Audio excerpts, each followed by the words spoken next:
안녕하세요. 저는 결혼해서 엄마랑 같이 살고 있는 30대 여성입니다. 저희 엄마는 장애를 가지고 계세요. 엄마를 보면서 느끼는 것이기도 하지만 저희가 아무 탈 없이 세상을 온전히 보고 듣고 느낄 수 있는 건 당연한 게 아니라 행운이라는 생각을 문득 합니다. 그런데 사실 저희 자체가 행운을 이미 갖고 살고 있다는 걸 보통은 잘 모르죠. 저도 엄마가 아니었다면 그런 부분에서 둔하지 않았을까 싶습니다. 하지만 가진 것에 고마워할 줄 모른다고 다른 사람이 가지지 못한 부분을 손가락질하는 건 잘못된 거잖아요. 사회를 삐뚤 시선으로 보는 사람들이 종종 그렇게 나쁜 행동을 하곤 하는데요. 엄마가 최대한 상처받지 않게 하려고 노력하며 살았던 제가 살아생전 가장 못된 마녀 같은 사람을 만나게 되어 얘기를 좀 해보려고요. 무슨 저런 사람이 다 있나 싶겠지만 저런 사람이 실제 있다는 걸 유념해서 들어주셨으면 합니다. 제겐 청각장애를 가진 엄마가 계십니다. 어릴 때는 장애를 가진 엄마가 저를 지켜주지 못하는 보호자라고 생각해서 학교에 어떤 행사가 있더라도 엄마에게는 전달을 하지 않았어요. 그럼에도 제가 따로 스스로를 불행하다 생각하지 않았던 건 아빠 덕분이었는데요. 그나마 아빠가 있어서 저는 둥지 잃은 아기 새 신세까지는 아니라고 생각했습니다. 그러나 아빠도 어른이기 전에 사람이었던지라 장애를 가진 아내에다 아이까지 혼자 감당하는 게 몹시 힘들었는지 점점 지쳐갔고 결국 그 마음이 엄마와 저를 떠나겠다는 결심으로 이어져 버렸습니다. 아빠는 저를 데려가고 싶지도 않아 했어요. 대신 양육비를 두둑하게 챙겨줄 테니 엄마가 일하는 건 없도록 해주셨죠. 그렇게 저랑 엄마는 아빠 없는 집에 방치된 채 살아야 했습니다. 그때부터 제 인생은 180도 달라졌어요. 저는 마음속 책임감이란 것에 무게를 크게 느꼈습니다. 분명 저는 미성년자인데 마치 제가 벌써 나이 많은 딸을 아는 느낌이었다고 할까요? 당연히 아빠도 못 해내던 걸 어린 제가 감당하기엔 지칠 수밖에 없었습니다. 엄마는 전화부터 뉴스에 택배에 가스 점검 등등 모든 생활이 저 없이 해내기 어려웠고 저는 엄마가 부를 때마다 달려가서 엄마의 불편함을 해소시켜 주어야 했어요. 너무 힘들었습니다. 엄마를 혼자 둘 수 없어서 친구도 사귀지 못했고 어디 잠시도 한눈을 팔 수 없어서 무조건 집으로 귀가를 해야 했어요. 그러나 힘들다고 엄마를 버릴 순 없었습니다. 다른 집 애들은 부모님이 챙겨준다는데 저는 오히려 제가 엄마를 챙겨야 해서 서러웠지만 엄마를 포기할 수 없었어요. 가족이고 엄마잖아요. 엄마는 저를 자식이라서 당연히 끼고 있어야 된다고 말해주시는데 저도 엄마가 하나밖에 없는 부모니까 포기하기 싫었거든요. 저랑 엄마는 아빠처럼 나약한 마음이 아니기 때문에 아무리 힘들어도 둘이 똘똘 뭉쳐있고 싶었어요. 그런 애틋한 마음 때문인지 저희는 힘들어도 단 한 번도 서로에게 상처 주는 말을 해본 적이 없었습니다. 그리고 저는 시간이 지나 나이가 들면서 엄마의 귀가 되어 주었어요. 중학교와 고등학교를 졸업하고 대학까지 졸업한 뒤 직장인이 되어서도 제 생활은 전부 엄마에게 맞춰져 돌아갔어요. 사춘기 때는 귀찮기만 했던 엄마의 보호자 역할도 어느새 제 몸에 고착이 되었는지 제 생활 리듬이 엄마한테 맞추어지는 게 당연하다는 생각이 들더라고요. 그래서 저는 일찌감치 연애도 포기했어요. 엄마가 제 곁에 있는 날까진 엄마를 위해서 살고 싶었고 이미 그렇게 마음먹고 지냈습니다. 그런데 사람 인연이라는 것이 집에 고립돼서 살지 않는 이상 누군가가 생길 수밖에 없잖아요. 제게도 정말 뜻밖의 인연이 찾아왔는데 그 남자를 만나고 살면서 처음으로 의지가 된다는 느낌을 받았던 것 같아요. 제가 누구에게 기대고 싶은 마음이 들었던 건 사실 아빠가 떠난 이후 처음이었거든요.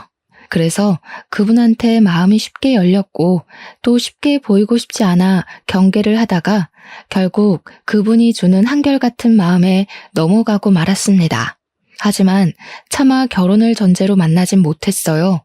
제겐 엄마가 있고 엄마는 제가 없으면 안 되는 사람이니까요. 그래서 제게 마음을 보여준 분이 제게 청혼까지 했을 때 저는 제 사정을 밝히면서 거절할 수밖에 없었습니다. 제가 결혼할 수 없는 이유를 조심스럽고 또 상세하게 그분에게 설명을 해드렸죠. 그런데 놀랍게도 인연은 인연이었나 보더라고요. 그분은 다행히도 저의 이런 사정을 잘 알아주는 좋은 남자였고 심지어 먼저 대리일 사위를 제안하였습니다. 그분은 저와 결혼을 하지 않으면 후회할 것 같다는 말까지 해주었어요. 그 사람이 끝내 제 남편이 되었네요. 그렇게 양가 집안 인사를 드리고 상견례 날이었습니다. 시부모랑 남편 그리고 엄마랑 제가 마주하는 자리였는데요. 이미 남편한테 들어서 시부모님도 알고 계시겠지만 그래도 저는 시부모님에게 저희 엄마 장애 사정을 언급하면서 한 번 더 양해를 부탁드렸어요. 상견례는 제가 걱정하고 긴장했던 것과 달리 무탈하게 끝이 났습니다. 제가 자리에서 오가는 대화를 엄마한테 일일이 수화로 설명해주면서 식사 자리를 이었는데도 시부의 넓은 배려 덕분에 저희 모두에게 전혀 거리낌 없는 자리가 되었어요. 그리고 남편의 대리일 사위일 문제 같은 경우 의외로 시부가 당연히 그렇게 해야 된다고 말씀해 주더라고요. 저랑 엄마가 남편을 부릴 사람도 아닌 것 같다면서 어디서든 잘 살기만 하면 되는 거 아니겠냐고 시부가 걱정을 많이 덜어주시는 거 있죠. 저는 시부 덕분에 정말 마음을 많이 놓았었고 저희 엄마를 이해해 주셔서 그저 감사하고 감사할 따름이었습니다. 물론 시부만 그랬어요. 시모는 그 분위기 좋은 와중에 아무 말도 없었습니다. 그렇다고 딱히 반대하시는 건 아니었고요. 결혼식장에서도 착실히 시모의 역할을 제대로 해주었어요. 그게 딱히 저희에게 문제가 되지는 않았으니 결혼이 진행되었겠죠. 본격적으로 저와 남편이 부부가 되었을 때 제가 엄마 걱정하느라 신혼여행을 못 갔는데 착한 남편은 그런 건 전혀 상관없다고 해줬고 엄마를 데리고 같이 움직이며 한국의 이쁜 곳으로 여행을 다녔어요. 엄마가 오랜만에 많이 즐거워하셨는데 다 남편 덕분인 것 같아서 저는 남편한테 많이 고마워했습니다. 저희끼리는 이렇게 아무런 문제가 없었는데 아무래도 시모한텐 걸리는 게 있었나 봐요. 자기 아들 귀하게 키웠는데 우리 집 와서 고생하는 것 같아 마음에 걸렸겠죠. 어쩐지 아무 말씀은 안 하셨지만 표정이 그리 썩 밝지는 않은 것 같더라고요. 사실 시모가 느끼는 그런 감정은 당연히 이해가 되었습니다. 오히려 흔쾌히 허락해준 시부가 대단했던 거거든요. 근데요, 그렇다고 저한테 보복을 할 것까진 없지 않습니까? 차라리 마음에 안 들었으면 미리 반대라도 하실 것이지 왜 뒤늦게 나서서 표현을 하는지 모르겠더군요. 이런 게 말로만 듣던 시모의 대반란인 건가 싶기도 했어요. 한날 시모가 우리 집을 찾아왔었습니다. 근데 이게 좀 당황스러웠던 게 시모가 우리한테 연락은 해주셨지만 저랑 남편이 둘 다 출근을 했던지라 집에 친정엄마밖에 없었거든요. 그래서 제가 주말에 뵐 수 있겠냐고 시모에게 정중히 제안하기까지 했어요. 그러니 시모가 그러냐고 어영부영 대답하면서 전화를 끊더라고요. 이때만 해도 저는 시모가 주말에 올 줄 알았어요. 나중에 엄마한테서 시모가 찾아왔다고 문자 온 걸 보곤 제 제안이 대차게 무시당했다는 걸 알았습니다. 아니 근데 저희 엄마가 말을 못 알아듣는 상태란 걸 알면서도 시모는 왜 엄마 혼자 있는 집에 찾아간 걸까요? 대화가 분명 안 될 텐데 말이죠. 뒤늦게 그 사실을 안 저는 일도 제대로 마무리 못하고 집으로 황급히 향했습니다. 집에 갔더니 시모랑 엄마가 마주보고 앉아서 저녁상 준비를 하고 있더라고요. 새아가 왔니? 왜 그렇게 숨을 헐떡인데? 뛰어오기라도 했니? 왜? 내가 너희 엄마 잡아먹기라도 할까봐? 아, 그런 게 아니라 근데 어머님, 오늘 어쩐 일이세요? 저희 있는 주말에 편할 때 오시지 오래 기다리셨죠? 오래 기다리긴 했지. 근데 뭐 내가 너희들 출근이란 거 모르고 온 것도 아니고 그런 건 상관없다. 내가 상견례 때 사부인이랑 대화를 잘 못했잖아. 내 아들 데리고 사는데 내 아들에 대해서 이런저런 조언 좀 해줄까 싶어서 일찍 왔어. 그런데 얘, 혹시 너네 엄마 이혼한 거 말이다. 바깥 사돈이 지쳐서 그런 거 맞지? 순간 제 귀를 의심했습니다. 하지만 시모 표정이 정말 궁금해서 제 답을 기다리고 있는 얼굴이더라고요. 시모 입장에선 말실수가 아니었단 소리죠. 시모는 엄마가 못 듣는다는 이유로 거침없이 제게 질문을 했는데 사실 이건 엄마가 못 듣고 말고를 떠나 저한테도 예의가 없는 질문 아닌가요? 진심으로 얘기를 하는 건가 싶어서 좀 당황하고 있는데 뒤이은 말이 더 황당했습니다. 네 엄마 자존심 좀 있더라. 자기가 미안해서 바깥 사돈을 놔줬다고 하는데 내가 보기엔 바깥 사돈이 좀 많이 힘들었을 것 같거든. 내가 여기 몇 시간 있어봐서 알지 않니? 잠깐 있어도 답답해 죽겠던데 한 이불 덮고 살던 양반은 얼마나 속이 터졌겠어. 안 그렇니? 그 말이 그냥 생각 없이 하신 말이라고 할지라도 제 입장에서는 무척 기분이 나빴습니다. 어떤 상식을 가지고 있으면 딸 되는 사람 앞에서 그 부모를 흉볼 수 있는 건지 문득 시모의 뇌구조가 궁금했어요. 원래 시모가 말을 좀 가림없이 한다고 남편한테 들었음에도 이건 많이 서운하더라고요. 그날은 남편 올 때까지 기다렸다가 같이 식사를 하고 남편이 시모 데려다 줌으로써 자리가 마무리되었습니다. 시모가 가자마자 저는 엄마 방에 들어가서 엄마한테 시모랑 둘이서 무슨 얘기했냐고 물었어요. 그러니 엄마는 그저 시모랑 귀 얘기 좀 하고 아빠 얘기 좀 하고 그랬다고 종이에 적으면서 했다면서 저한테 그 수첩을 보여주었습니다. 수첩을 확인한 저는 더욱 기가 막혔어요. 시모가 엄마한테 물어도 꼭 사람 기분 나쁠지도 모르는 어투로 물어봤더라고요. 막 언제부터 귀가 먹었냐라든지 그동안 병원비 많이 들었을 텐데 무슨 돈으로 했냐라든지 이혼하고 재산 얼마나 넘어왔는지 등등 말이죠. 아니, 그런데 다른 것도 기분 나쁜 건 매한가지지만 대체 시모가 우리 엄마 재산은 왜 궁금하답니까? 착한 우리 엄마는 시모 말에 기분 나쁜 티 전혀 안 내고 그걸 또 고스란히 말해줬더군요.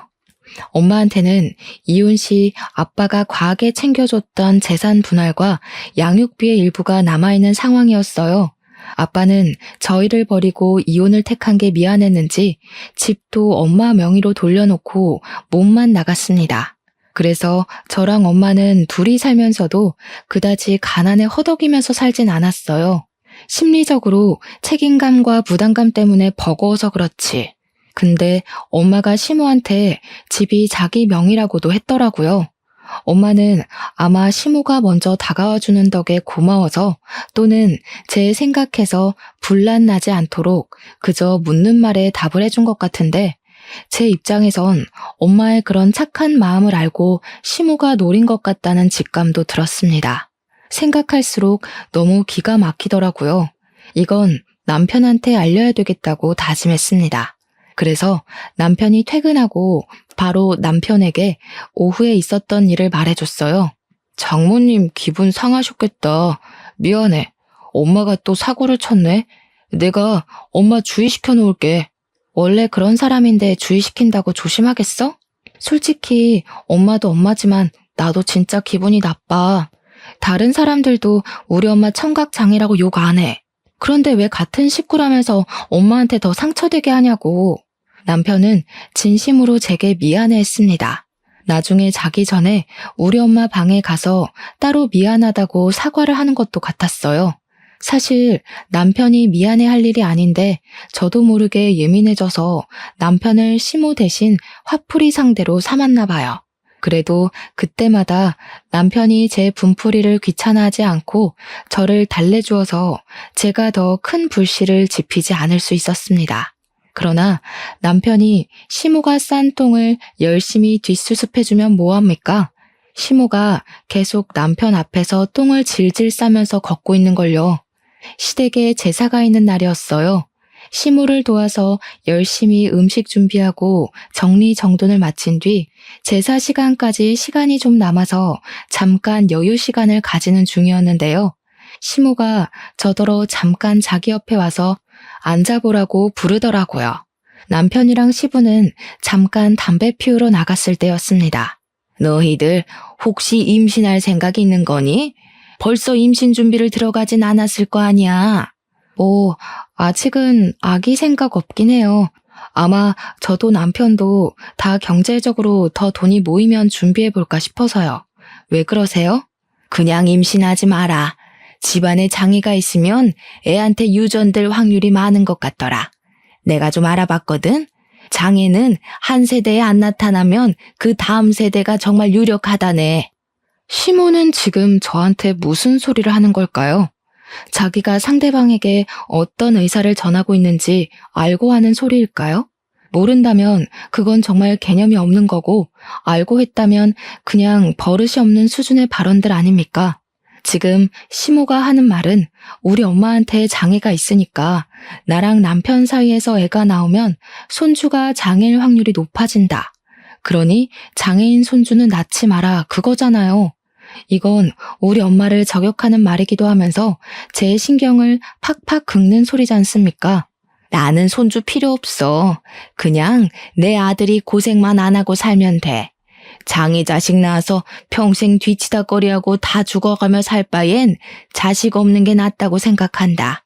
네가 장애 없이 태어났으니까 무조건 손주한테서 나타날 가능성이 많다고 보는데, 너도 네 엄마랑 지내봐서 할 거잖아. 장애인 보살피기 얼마나 힘드니? 어머님, 지금 저희 엄마 때문에 이러시는 거예요? 말씀이 지나치시네요. 저희 엄마 아픈 게 어머님 사는데 지장을 줬어요? 대체 왜 자꾸 저희 엄마를 고깝게 보시는 건데요? 어머, 얘 봐라. 왜 갑자기 급발진이야? 내가 뭐라고 했다고 이러니? 내가 내 자식 걱정도 못해. 아무리 기분 상했다고 해도 그렇지. 어른한테 고깝냐가 뭐니? 지금 저희 엄마 뒤치다꺼리 존재로 여기시는 거잖아요. 제가 바보도 아니고. 어머님이 저희 엄마 돌려가는 것도 못 알아듣겠어요? 어머님처럼 생각 없이 장애 지적하는 사람들을 제가 얼마나 많이 본 줄 아세요? 꼭 못 배워서 덜 떨어지는 사람들이 자기 주제도 모르고 입으로만 까불더라고요. 뭐야? 생각이 없어? 덜 떨어져? 이게 감히 시애미한테 뭐라는 거야? 네가 이렇게 버르장머리 없이 나오니까 귀목은 네 엄마가 대신 욕먹는 거야. 시모의 선 넘는 발언에 저는 순간적으로 올라온 욱 때문에 비명을 악 지르면서 눈앞에 차려진 제사상을 엎어버렸습니다. 더 이상 시모와 같이 있으면 안 되겠다 판단해서 황급히 집을 나와버렸죠. 그리고 큰 소리에 놀란 시부와 남편이 허겁지겁 현관문으로 달려왔고, 울고 있는 저를 마주한 남편은 무슨 일이냐고 걱정했습니다. 그 와중에도 시모는 현관문으로 같이 뛰쳐나와 저한테 핏대를 세우며 소리쳤어요. 여보, 당장 저 싹수 없는 년 끌어내요. 어디서 감히 지 화딱지 난다고 조상님 제사상을 엎어? 혈압 올라서 쓰러질 것 같으니까 당장 저 년 내 눈앞에서 치워버려요. 시부랑 남편은 굉장히 당황했어요. 거기서 저만 시모에게 쌍심지를 켜며 노려봤습니다. 저는 남편도 남편이지만 제사상을 엎어버린 것이 시부한테는 죄송해서 고개만 숙인 뒤 남편에게 차 키를 받았어요. 그리곤 차에 올라타 엉엉 소리내서 울어버렸죠. 그 뒤로 남편이 잠시 뒤 제 차에 따라서 올라탔는데, 제가 울음이 진정될 때까지 달래주다가 조심스레 얘기를 꺼내더라고요. 엄마가 하는 말 나 안 믿어. 그래서 당신한테 물어보고 싶거든. 엄마 말로는 당신이 엄마한테 생각 없다느니 덜 떨어진다느니 그랬다던데 아니지? 내가 당신 엄마라서 이렇게까진 말 안 하려고 했는데 어머님은 여태까지 내가 만난 사람 중에 제일 쓰레기야. 당신이 이런 말하는 나한테 실망한다고 해도 어쩔 수 없어. 어머님이 우리 엄마를 평균 취급하는데 내가 거기서 어떻게 맨정신으로 있을 수 있겠어? 저는 남편에게 제가 정확히 시모한테 어떤 말을 들었는지 그대로 얘기를 해줬습니다. 남편은 많은 말에 실망을 했지만 그중 가장 크게 충격받았던 건 임신 얘기에서였어요. 시모가 저희 엄마 때문에 아기 낳지 말라고 했다고 하니까 그제야 남편은 자기 엄마의 입버릇이 도가 지나쳤다는 걸 뼈저리게 느끼더라고요. 남편은 제 얘기를 듣고서 심각한 표정만 짓더니 차를 출발시켰어요. 저를 먼저 집에 데려다 주면서 제게 시모 대신 사과를 했고 혼자 시댁을 정리하러 다시 돌아갔습니다. 그렇게 제삿날이 지나고 아무래도 남편이 시모한테 한 소리를 했는지 그 뒤로 시모는 연락 두절이었어요. 그래도 제가 젊은 사람이고 또 며느리로서 먼저 손 내밀려고 시도를 했지만 끝까지 연락이 닿질 않아서 그러지도 못했습니다. 꼭 삐진 것 같았어요. 하지만 그렇다고 앞으로 평생 안 보고 살 수도 없는 노릇 아닙니까? 생판 남이면 몰라. 제가 사랑하는 사람의 엄마인걸요. 며칠을 고민하다가 이렇게 지낼 순 없어서 저는 한날 연차를 내고 시댁을 찾아가려 했습니다. 근데 신기하게도 타이밍 좋게 시모가 먼저 우리 집을 찾아와 줬어요. 이유는 저희 엄마에게 직접 사과하기 위함이었죠. 시모는 우리 엄마한테 사과하는 의미로 오늘 하루 자기가 대접하려고 한다면서 지난날은 자기가 생각 짧았다고 엄마한테 고개까지 숙이셨어요. 착한 엄마는 제가 그동안 무슨 일이 있었는지 말을 안 해줘서 시모가 왜 저러는지 몰랐기에 그저 어리둥절하게만 있었습니다. 저는 시모에게 당연히 감정이 남아 있었지만 그래도 안 보고 살 수 없는 식구이기 때문에 시모의 사과를 받아주었어요. 저 또한 시모에게 지난날의 실언들을 사과했고요. 그런데 이날의 사과가 누구는 진심이었고 누구는 용심이었단 걸 전혀 알지 못했습니다. 제가 아직 세상을 잘 몰랐던 탓이었겠네요. 세아가 사부인이랑 둘이 데이트 좀 할까 하는데 괜찮겠니? 내가 사부인 좋아할 만한 데이트 코스를 쫙 짜놨거든. 네? 두 분이서요? 그건 위험해요. 어머님 아직 저희 엄마에 대해 잘 모르시잖아요. 어차피 저 오늘 연차 내서 할 일 없거든요. 제가 같이 다니면서 엄마 챙길게요. 지난번에도 둘이 잘 있었는데 뭘 또 그러니? 사부인도 언제까지 딸만 옆에 끼고 다닐 거야. 어른으로서 친구도 사귀어야지. 너 이렇게 엄마 보호하는 거 자칫 엄마 답답하게 만드는 걸 수도 있어. 실제 시모랑 우리 엄마는 동갑입니다. 그걸 알아서 저도 결혼 초에는 시모와 엄마가 좋은 가족이자 친구가 되었으면 좋겠다고 개인적으로 바랬었거든요. 그래서 시모 말에 흔들렸나 봐요. 듣다 보니 시모 말도 일리가 있더라고요. 다만 걱정이 되는 건 제가 살면서 엄마 혼자 외출을 시켜본 적이 없다는 거였어요. 하지만 시모가 모처럼 우리 엄마한테 사과하려고 시간과 용기를 내줬는데 이걸 어떻게 거절하겠습니까? 거절을 해버린다면 안 그래도 아슬아슬한 관계가 더 멀어지겠죠. 저는 할 수 없이 엄마를 외출 준비시켰습니다. 그리고 엄마한테 휴대폰을 꼭 쥐어주면서 무슨 일 생기면 바로 1번을 꾹 누르라고 당부했죠. 휴대폰을 목에 건 엄마는 옷 따뜻하게 챙겨 입고 지갑까지 들고서 그렇게 시모랑 단둘이 집을 나섰어요. 그 모습을 지켜보는데 너무 불안했지만 그래도 엄마가 친구랑 외출하는 것에 살짝 들떠 있어서 한편으로는 시모 말대로 제가 너무 제 품에만 가둬놓던 것 같아 미안하기도 했네요. 그리고 그렇게 나간 엄마한테서 첫 연락이 왔는데요. 노는데 방해될까봐 일부러 문자만 남겼었는데 전화가 오길래 너무 반가워서 엄마 하고 받았거든요. 근데 충격적이게도 수화기 넘어 들리는 소리는 엄마가 아니었습니다. 병원 응급실이라며 전화를 준 간호사는 우리 엄마가 경미한 사고를 당했다고 침착하게 일러주었어요. 저랑 지내면서 한 번도 응급 상황이 왔던 적이 없던 엄마 소식에 너무 놀란 저는 요금이 무려 5만 원이나 나오는 거리까지 택시를 타고 병원을 향했습니다. 급하게 뛰어들어간 응급실에는 엄마가 다리를 깁스를 한 채 혼자 침상에 앉아 있었어요. 저희 엄마가 체격이 좀 작으시거든요. 엄마 다리에 깁스가 유독 더 커 보이더라고요. 혹시 다른 데 다친 곳은 없는지 간호사를 붙잡고 먼저 물었던 저는 간호사로부터 괜찮다는 확답을 받고 나서야 조금 마음을 놓을 수 있었는데요. 그러고는 엄마한테 대체 이게 어떻게 된 거냐고 물었습니다. 엄마는 무척 화가 나 있었고 열심히 수화로 사실을 얘기해 주는데 그 내용이 정말 황당했어요. 엄마가 하는 말은 사부인이 하루 종일 자신을 모욕했다고 하면서 귀가 안 들리는 사람에게 뮤지컬을 데려가질 않나, 자기 아는 라이브 카페 집에 데려가 자기만의 노래 감상평을 늘어놓질 않나, 식사 때는 갑자기 사부인 친구들이 합석하더니 자기들끼리 뭐라 떠들기만 하질 않나. 들어보니까 식사 시간에 엄마는 그저 자리 구석에서 그냥 밥만 먹었다고 하더라고요. 뿐만 아니라 엄마는 아직 밥도 다 안 먹었는데 다들 알려주지도 않고 나가서는 들어오질 않았대요.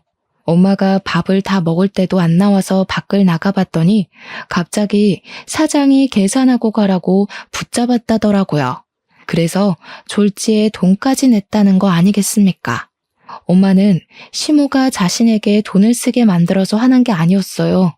시모가 심술궂은 마음으로 자신을 놀리기 위해 하는 행동이 너무 고스란히 느껴져서 성질난 거였어요. 그래서 엄마는 없어진 시모를 찾지도 않고 바로 택시를 타려고 했는데 갑자기 시모가 나타나더니 폰에다 메모를 적어주길 친구 배웅 중이었는데 말도 없이 사라져서 놀랬다는 말을 했다고 하대요.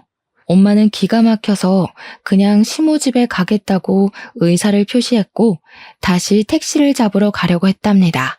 그렇게 발길을 돌리던 중 갑자기 엄마 뒤에서 오던 오토바이랑 가벼운 접촉사고가 발생한 거였어요.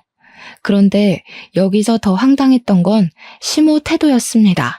엄마랑 오토바이랑 부딪히면서 넘어지는데 그새 시모가 벌써 저만치 떨어져 있었다고 하더라고요. 시모는 오토바이가 오는 줄 알면서도 엄마에게 기미를 주지 않았고 엄마 혼자 다치도록 내버려 둔 것이었습니다. 어떻게 사람이 이런 짓을 눈 하나 깜짝 안 하고 할 수가 있는 걸까요? 무서울 정도로 제정신 아닌 것 같은 시모를 저는 더 이상 봐줄 수 없었어요. 저는 그동안 시모에게 손을 내밀려고 했고 저희 엄마에게 하는 사과를 눈 딱 감고 받아줬어요. 앞으로 계속 보고 살 한 식구이기 때문에 어떻게든 시모에게 기회를 주려고 했습니다. 그런데 이젠 그 정도를 넘어도 너무 넘었어요. 다치게 했다는 건 더 이상 제가 시모를 용서해줄 이유가 없다는 뜻이기도 합니다. 모든 사실을 알게 되어 화가 난 저는 당장 시모에게 연락하려고 했습니다. 그런데 시모가 엄마 병원에 같이 왔었는지 화장실을 갔다 오더라고요. 어머님, 어떻게 이러실 수가 있어요? 처음부터 저희 엄마 이런 취급하려고 데려가신 거예요? 진짜 사람 취급해주기 힘드네요. 정신 나가도 정도껏 나가야죠. 어떻게 사람이 사고가 났는데도 그걸 두 눈 뜨고 지켜보기만 해요. 얘가 뭐라는 거야? 내가 네 엄마 119 신고하고 같이 온 사람이야. 그리고 정신 나갔다니? 시애미한테 정신 나갔다고 하는 게 말이나 돼? 아무리 그래도 그렇지 나 그렇게 인정머리 없는 사람 아니거든. 네 눈엔 내가 네 엄마한테 일부러 이런 짓 할 사람처럼 보이냐?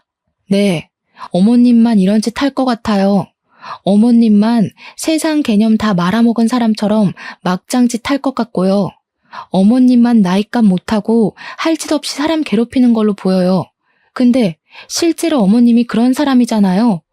저는 단 한순간도 어머님이 어른스러운 걸 본 적이 없어요. 어떻게 어머님 같은 사람 뱃속에서 제 남편이 나왔는지 모르겠네요. 이런 정신 나간 것, 기꺼이 사과하러 온 사람한테 뭐? 싹수가 없어도 정도껏 없어야지. 야, 네가 그렇게 잘났어? 고작 귀머거리 애미한테서 태어난 주제에 뭐가 그렇게 잘나서 자꾸 어른한테 개념이 있네 없네 소리를 해? 당시 주위에서 오는 시선들이 상당했는데 그 시선 때문이라도 시모는 더 자기 고집을 밀어붙였습니다.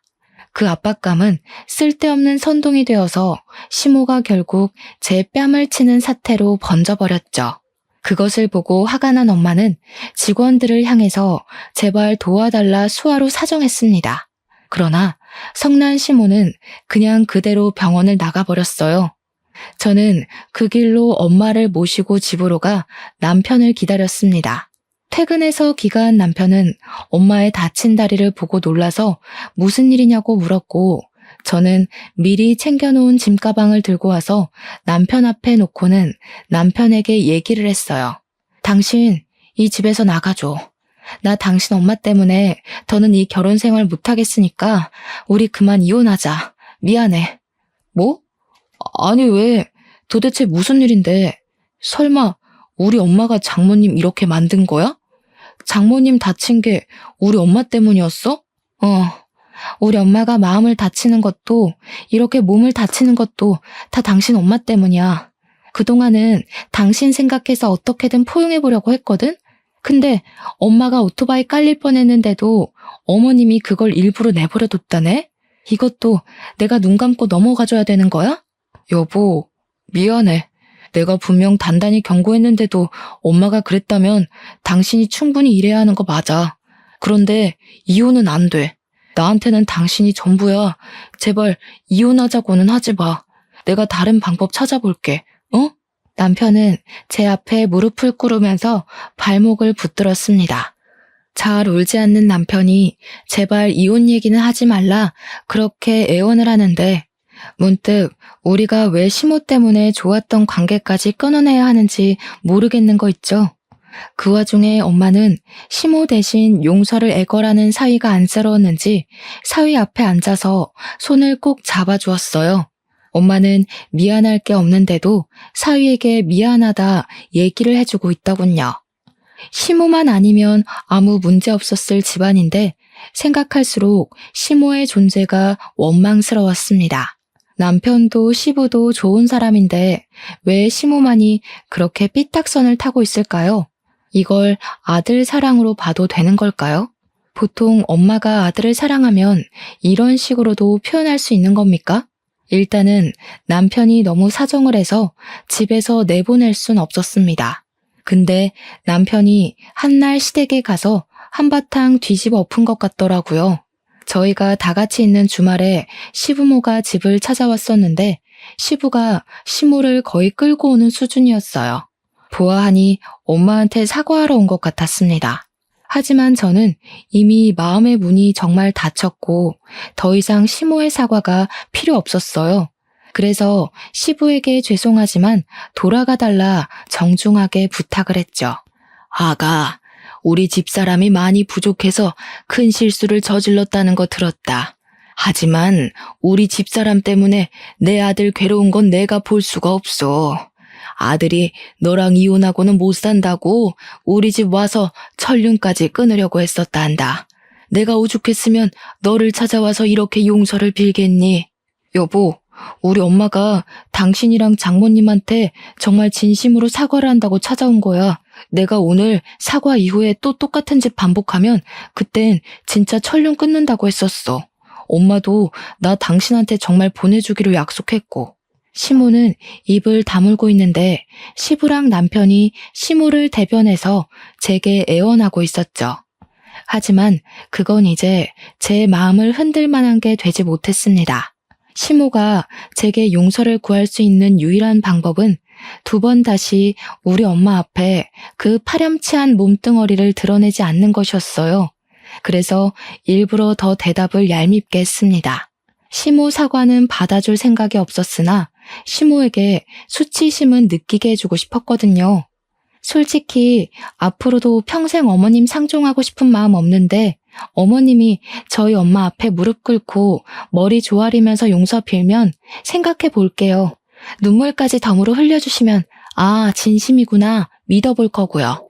역시나 시모는 자존심이 상했는지 저를 노려보면서 눈으로 욕을 하고 있었습니다. 하지만 남편과 시부가 시모에게 사죄하라 독촉하는 바람에 시모는 할 수 없이 시키는 대로 했는데요. 그런데 여기서 결국 제 마지막 인내심이 폭발하고 말아요. 시모가 엄마 앞에 고개 숙이고 미안하다 하면서 문제가 더 터졌습니다. 시모는 입으로는 우리한테 큰 실수를 저질렀다. 다시는 이런 일 없을 거다 사과를 하면서도 정작 수화로는 속된 말을 표현한 것인데요. 제 속을 뒤집어 놓을 작정이라도 한 건지 일부러 못된 수어를 배워온 것 같더라고요. 시부랑 남편은 수화를 잘 모르니까 시모가 손가락을 움직이는 것을 가만히 지켜보기만 했으나 그걸 알아본 저는 더 이상 참을 수 없어 자리에서 일어났고 앉아있던 곳에 쿠션을 들고는 시모의 귀싸대기를 날렸습니다. 가죽 쿠션이 시모의 고막을 제대로 강타하자 시모가 놀라서 악소리를 지르며 귀를 틀어막았어요. 사람 죽이려고 작정했냐고 표정을 확 돌변시키면서 쌍욕을 퍼붓기 시작했습니다. 그러거나 말거나 저는 반 돌아버려선 시모를 정신 나간 듯이 두들겨 팼어요. 남편이 저를 말리고 시부가 대체 무슨 일이냐고 물으며 아수라장이 된 사이 우리 엄마는 방으로 뛰어들어갔습니다.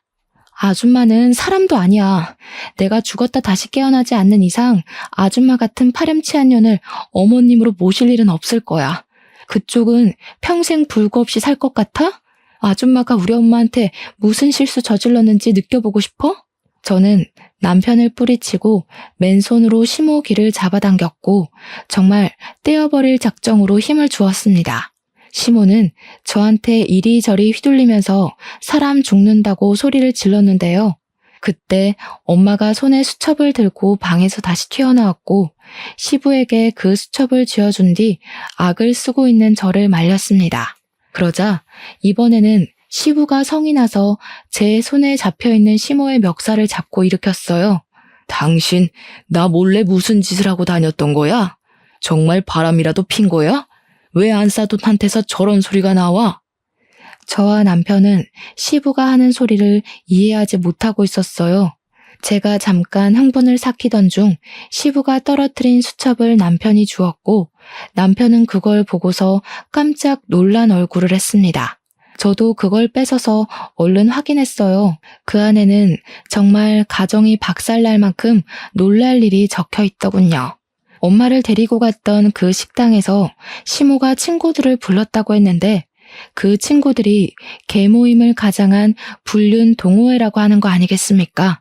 저희 엄마가 사람 말은 못 알아들어도 한 번씩 입모양은 좀 잘 보는데요. 시모 입모양을 자세히 주시했을 때 엄마는 시모가 자기를 모욕하고 있다는 것도 알았고 자기한테 모르는 아저씨를 붙여주자는 작당도 알아보았고 무엇보다 시모한테 좋아하는 아저씨가 있는지 그 남자와 사이가 어떻게 되어가냐고 얘기를 나누는 대화들도 알아보았다고 적혀 있었습니다. 저희 엄마는 모르는 걸 함부로 추측해서 거짓말할 사람도 아니고 남을 모독하기 위해서 없던 뻔뻔하게 말을 만들어내는 사람도 아니에요. 엄마는 정말로 시모가 그곳에서 친구들이랑 하는 얘기를 알아본 것입니다. 제가 엄마한테 다시 한번 수화로 물었을 때도 엄마는 100% 확신한다고 대답해 주었어요. 시부는 시모가 그동안 제게 나쁜 짓을 해도 최대한 시모를 가르쳐서 상황을 바로잡으려고 했었습니다. 그런데 이번 불륜건은 타격을 좀 크게 받은 것 같았어요. 시모를 보는 시부의 눈이 혈안되어 있더라고요. 지금 누구 말을 믿는 거예요? 내가 당신 와이프야. 어떻게 귓구멍 막힌 여자 말을 믿을 수가 있어? 적어도 내 말은 들어보고 화를 내던가 해야지. 저 여자가 오해한 거라고요. 내가 정신 나갔다고 다 늙은 나이에 그런 창피한 짓을 저지르겠어요? 그것도 대낮에? 그럼 뭐야? 안 싸더니 거짓말이라도 한다는 거야? 안 싸더니 어디 그럴 사람이야? 거짓말은 당신이 잘하는 거잖아. 수십 년을 살았는데 내가 그런 것도 못 알아봤겠어? 오해라니까 그러네. 아들 앞에서 못하는 말이 없네요. 이 얘기는 집에 가서 합시다. 내가 정말 기가 차서 만약 저 여자가 오해한 거면 다들 나한테 무릎 꿇고 사과해야 될 거야. 오해. 시모가 그렇게 주장하는 것도 엄마는 알아보고서 급하게 수첩에다가 글을 썼어요. 오해 아니다. 이 아줌마야. 라고 작성한 수첩을 시모한테 보여줬는데 시모가 그 수첩을 빼서 던져버리더군요. 근데 중요한 건 그게 끝이 아니었다는 겁니다.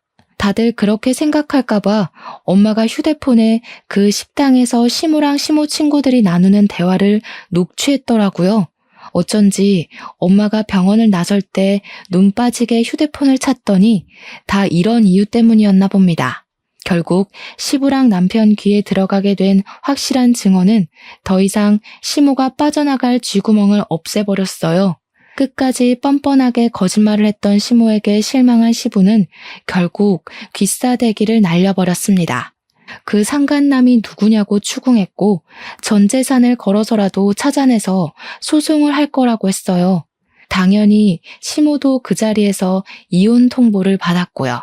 시모는 뒤늦게 시부와 저희에게 용서를 구했지만 이미 다 까발려진 시모의 수치는 시부의 분노를 가라앉히긴 그른 것 같았습니다. 사실 시모는 오로지 시부가 벌어오는 벌이로만 생활하고 있었거든요. 만약 이대로 시부와 이혼을 하게 된다면 그 나이에 노역이든 뭐든 일을 구해야 했고 위자료 때문에 남은 생을 빚에 쫓기다가 살지도 모를 일이었어요. 자기 밥줄이 끊기게 생겼으니 그제야 진심이 흘러나오는가 봅니다. 시부가 성질이 나서 그대로 집을 나가버렸는데 시무가 다짜고짜 제 앞에 넙죽 엎드리면서 싹싹 빌기 시작하더라고요. 아가, 내가 정말 죽을 죄를 지었다. 제발 우리 남편한테 말 좀 해주라.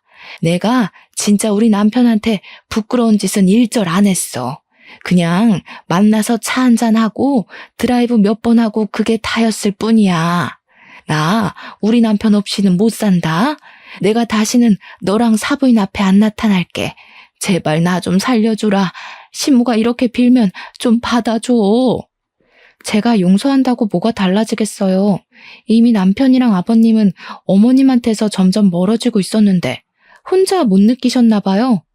그러게 왜 쓸데없이 마음을 저렴하게 먹으셨어요. 그럴 시간에 내 가족 돌아보고 잘해줬다면 상황 이렇게까진 안 왔을 거 아니에요. 자업자득이라 생각하세요. 그리고 이제 내 시모도 아니지 않나?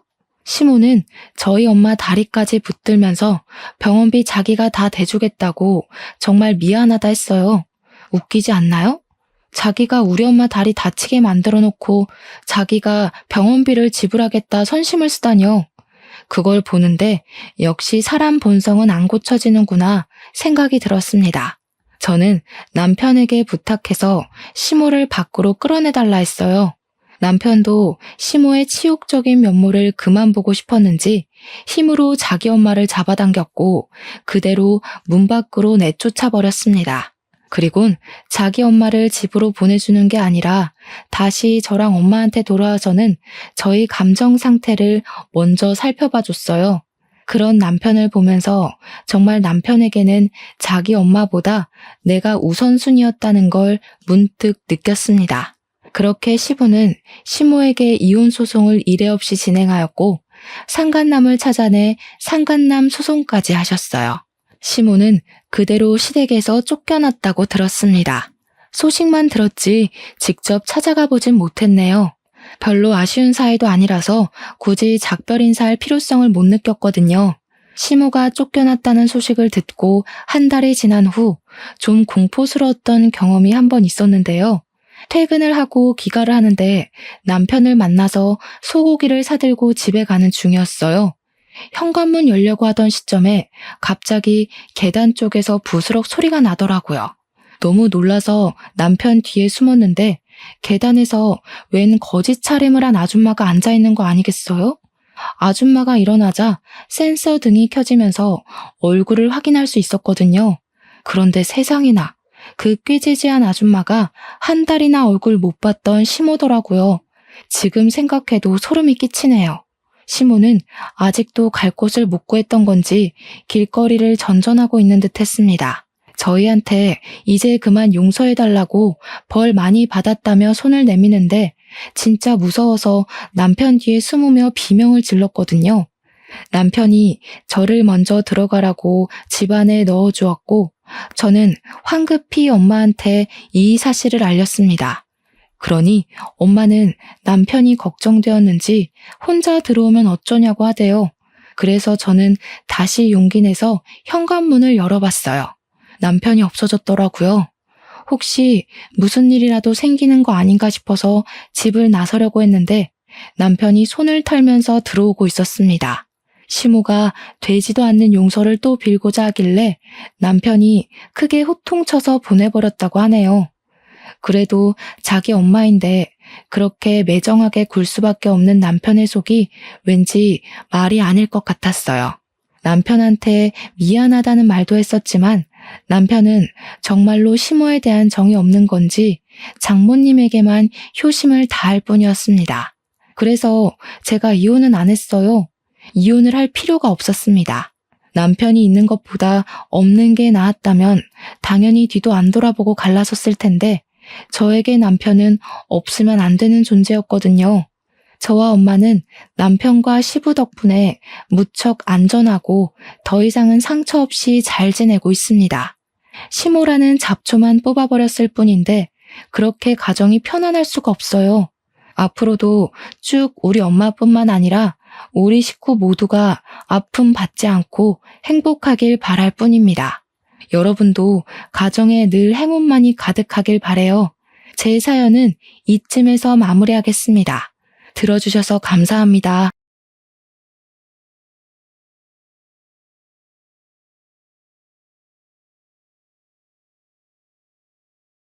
안녕하십니까. 저는 40대 여성으로 최근에 겪은 일이 너무나도 무겁게 가슴에 남아 훌훌 털어내고 싶은 마음에 사연을 올리게 되었습니다. 혹시 이곳을 자주 찾으시는 분들 중에 저와 비슷한 일을 겪으신 분들이 있다면 저는 이런 방법으로 털어내게 되었다고 이야기를 하고 싶어서 말입니다. 공감이 가실지 모르겠지만 제가 살아온 아주 기가 막힌 이야기를 풀어보도록 하겠습니다. 모쪼록 제 이야기를 끝까지 들어주시고 저에게 따뜻한 말 한마디 공감 한번 해주신다면 더할 나위 없이 기쁠 것 같습니다. 청취자 여러분들께서는 어릴 때 부모님과 헤어져 지내보신 적이 있으실지 모르겠습니다.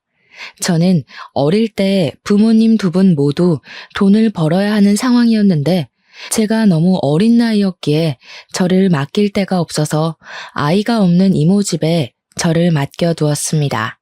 이모는 결혼한 지 얼마 되지 않아 아이가 없었는데 제 나이 3살 때 이모 집에서 지내게 되었으니 3살이면 한창 예쁠 나이 아니겠습니까?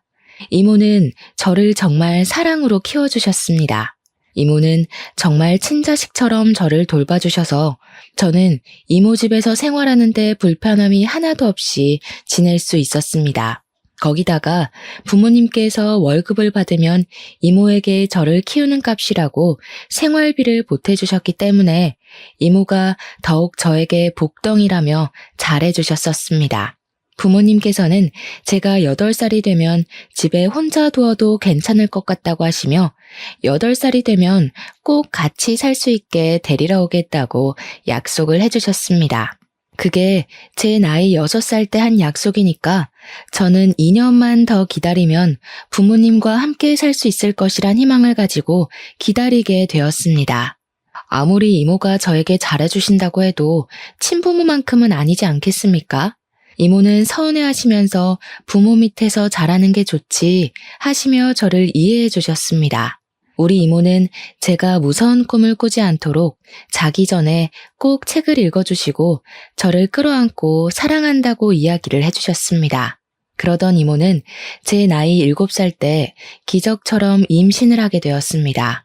이모는 선천적으로 자궁이 약해서 임신이 어렵다는 이야기를 들었었는데 기적처럼 생긴 아이라며 정말 기뻐했고 이모부 또한 그런 이모를 공주처럼 받들었습니다. 저는 드디어 친척 동생이 생기게 되어서 참으로 기뻤습니다. 동생이 정말 가지고 싶었었는데 부모님께서는 동생을 낳을 형편이 되지 않아서 안 된다고 하셨었거든요. 친구들이 동생 자랑을 할 때마다 그렇게 배 아팠는데 저에게도 동생이 생긴다고 하니까 뛸 듯이 기뻤습니다. 제가 8살이 되기 직전 이모는 사촌 동생을 출산했고 저는 우는 것밖에 할 줄 모르는 아기를 보면서 정말 신기하고 작고 예뻐서 어쩔 줄 몰랐습니다. 그런데 8살이 되면 저를 데리러 오겠다고 하신 부모님께서 1년만 더 기다려줄 수 없겠냐는 말을 하셨습니다. 잘은 모르겠지만 이모와 부모님께서도 은근히 소리를 높이며 싸우셨던 것 같습니다. 저는 8살이 되기만 손꼽아 기다렸는데 1년을 더 기다려야 한다고 하니 주눅이 잔뜩 들었습니다. 하지만 더욱 저를 힘들게 했던 것은 오로지 저를 위해 하루를 살아왔던 우리 이모가 그때부터 저는 군 식구 취급을 하기 시작하셨다는 것입니다. 저는 당연히 사촌 동생이 갓난아기였기 때문에 손이 많이 가고 사촌 동생을 위해 하루를 보내야 한다는 것 또한 이해를 하고 있었지만 그래도 서러웠습니다. 저도 고작 8살밖에 안 된 어린아이인데 당연히 질투가 나고 서운한 마음이 들지 않겠습니까? 너무나도 잘해주던 이모가 갑자기 저에게 차가운 말투를 쓰고 제가 방을 하나 차지하고 있는 것도 마음에 들어하지 않고 저를 귀찮아 하셨습니다. 저에게 이 방은 우리 아이가 써야 하는 방인데 하면서 계속해서 눈치를 주시니 저는 하루빨리 부모님의 품으로 돌아가고 싶다는 생각을 하게 되었습니다.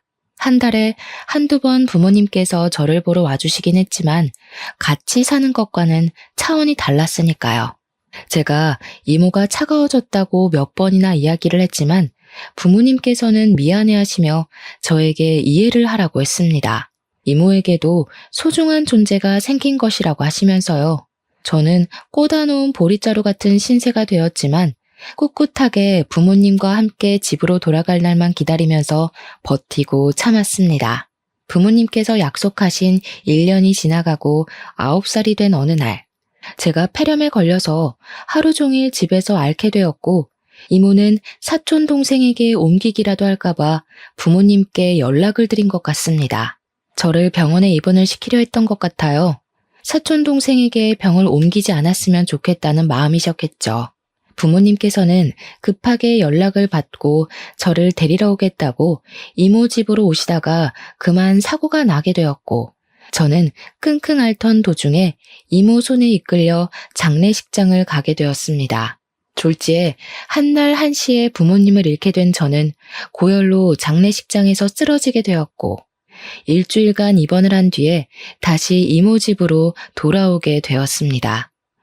어린 나이에 이게 무슨 일인가 이해도 하기 전에 이모는 저를 짐덩어리 취급을 하기 시작하셨습니다. 그때마다 이모부는 이 어린아이가 뭘 알겠냐고 그렇게 상처를 주지 말라며 제 편을 들어주셨지만 이모는 그런 이모부에게 매번 소리를 질렀습니다. 나라고 좋아서 애를 맡게 된 줄 알아? 언니가 죽어서 짐덩어리가 생긴 것도 화가 나 죽겠는데 남편이 되어서 내 편을 한 번도 안 들어줘? 당신은 우리 자식보다 얘가 더 좋은 거지? 어떻게 그럴 수가 있어? 동정심이 아무리 넘쳐도 그렇지 애 키우는데 드는 돈이 한두 푼이야? 그럴 때마다 이모부는 제가 상처를 받을까봐 저를 방에 들여보내셨고 꼭 싸움 끝에 저를 찾아와서 너무 마음 쓰지 말라고 지금은 실컷 뛰어놀아야 할 때라고 하셨습니다. 사촌 동생이 태어났으니 당연히 이모부도 자기 자식에게 마음이 더 쓰일 텐데도 불구하고 이모부는 항상 저와 사촌 동생을 공평하게 대해주시려고 하셨습니다. 선물을 사와도 제 것까지 항상 챙겨주셨고 새 옷을 살 때에도 어떻게든 제 옷 한 벌을 사주시려고 이모의 눈치를 보셨습니다. 자연스럽게 저도 이모와 이모부를 비교하게 되었고 이모부에게 더 의지를 하게 되었습니다. 이모는 이모부에게 늘 잔소리를 끊임없이 하셨습니다. 우리 애 입히고 먹이고 할 돈도 모자라는 와중에 뭐 예쁘다고 군 식구한테 돈을 써? 지금이라도 고아원에 보내는 거 늦지 않았다니까? 어떻게 자기 조카를 고아원에 보낼 수가 있어? 그리고 애 걷어둔다고 보험금은 다 수령해놓고 사람이 그렇게 못되게 굴면 천벌받아. 여태 우리가 먹여주고 입혀준 것만 해도 그 보험금 다 썼겠다. 푼돈이야 그거.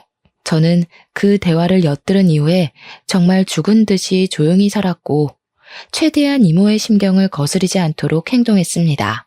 제가 아무리 안 입고 안 쓴다고 해도 저에게 들어가는 최소한의 비용이라는 게 있으니까 눈치를 많이 보게 되었죠. 밥 먹을 때도 사촌 동생과 저의 반찬 차별을 당연하게 생각하게 되었고, 소풍 갈 때도 도시락 한 번을 싸주지 않아서 늘 1,000원짜리 김밥을 포장해 갔습니다. 그 당시에는 급식비나 우유값도 전부 부모님 주머니에서 나왔는데 이모에게 그 돈 달라는 소리를 쉽게 꺼내본 적이 없었습니다. 제가 하도 급식비를 밀리다 보니 담임 선생님께서 한 번은 이모에게 직접 전화를 걸었고 이모는 그게 또 자존심 상한다며 저를 혼내시곤 했습니다. 그렇게 군 식구로 살게 된 지도 꽤 흐르고 제가 16살이 되었을 때 우연히 저는 길거리 캐스팅이라는 것을 받게 되었습니다. 저는 연예인이 될 수 있는 건가 잠시 부푼 꿈을 가지게 되었는데 명함을 받은 주소로 찾아가니 저에게 장황한 설명을 늘어놓으면서 트레이닝비를 내라고 하더라고요. 그러니까 연예인이 되려면 기본적으로 춤, 노래, 연기를 할 줄 알아야 하는데 아무것도 할 줄 모르니 배워야 한다면서 돈을 내놓으라고 하는 겁니다. 그 비용이 엄청나게 비싸서 저는 하고 싶은 마음이 간절했지만 돈이 없어서 할 수 없을 것 같다고 정중하게 거절을 하고 나왔습니다. 제가 며칠을 우울해하면서 의기소침해하고 있자 이모부께서 무슨 일이 있는 거냐고 물어보셨고 저는 솔직하게 제가 받은 제안에 대해 이야기를 했습니다. 제 이야기를 들으시고는 이모는 그런 거 다 사기라고 하시면서 주제 파악을 하라고 누가 너한테 연예인 하라고 하겠냐고 하시더라고요. 하지만 이모부는 하고 싶으면 트레이닝비를 주겠다고 저에게 진짜 하고 싶은 게 맞냐고 물어보셨습니다. 이모는 우리 애가 지금 초등학생이 된 마당에 그렇게 큰 돈을 쓰면 어떻게 하냐고 난리가 나셨죠. 저도 염치가 없어서 이모부에게 그렇게까지 하고 싶은 일은 아니라고 했는데 기획사라는 곳에서 계속해서 저에게 연락을 해왔습니다. 이런 신선한 마스크는 찾기 힘들다. 돈이 부담되면 보호자를 직접 만나서 설명하겠다. 연예인이 딱 어울리는 직업이다 하시면서요.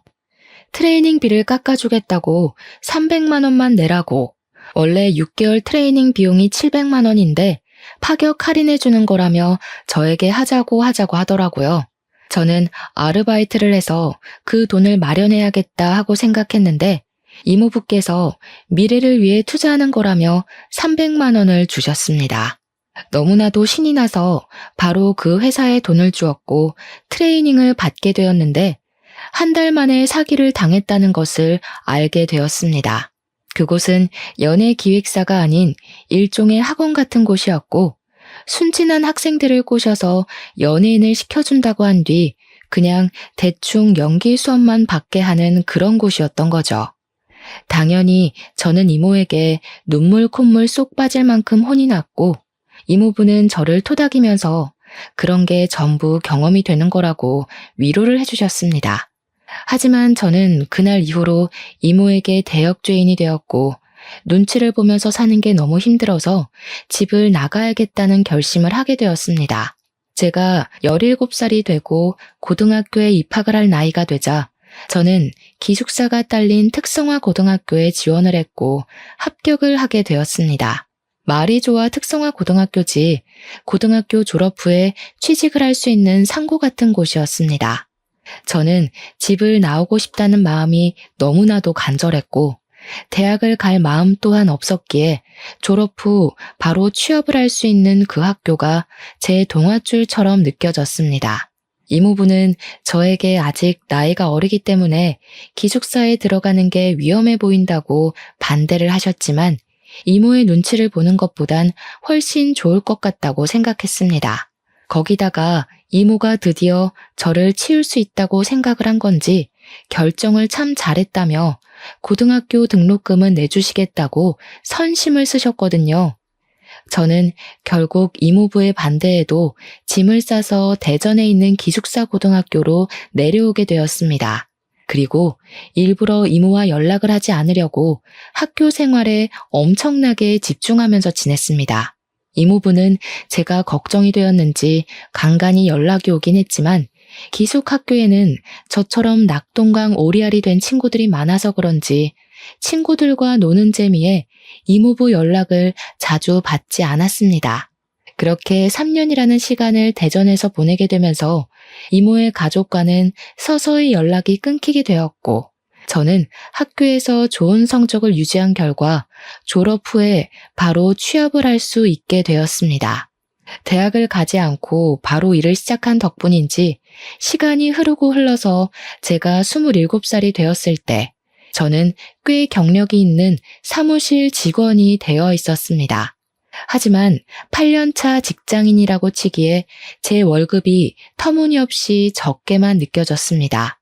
그 당시에 제가 받았던 월급이 220만 원 정도밖에 되지 않았는데 경력에 비해 너무 적다는 생각이 들어 저는 고민 끝에 이직을 결심하게 되었습니다. 제가 격리 업무를 보고 있었는데 한 곳에서 8년이라는 직장 생활을 했다는 것이 꽤 이득으로 작용이 되어 새 직장을 잘 골라서 갈 수 있었습니다. 세무사 사무실로 이직을 하게 되면서 세무 보조를 하는 일을 도맡아 하게 되었습니다. 그래도 숫자와는 꽤 친하게 지냈었기에 한두 달 지나니 일에 완벽하게 적응이 되더라고요. 그러던 도중 직장에서 제가 서류 정리를 하고 필요한 자료들을 스크랩하는 과정에서 가위에 손을 크게 다치게 되었습니다. 날이 날카롭다고 조심을 해야 한다고 이야기를 들었음에도 불구하고 정신이 없다 보니까 그냥 막 다뤘던 거죠. 제 부주의로 일어난 큰 사고였습니다. 살면서 그렇게 크게 다쳐본 적이 없었기에 저는 너무나도 당황했고 빨리 응급실에 가라는 소리에 맨몸으로 뛰어서 사무실 근처에 있는 큰 병원으로 가게 되었습니다.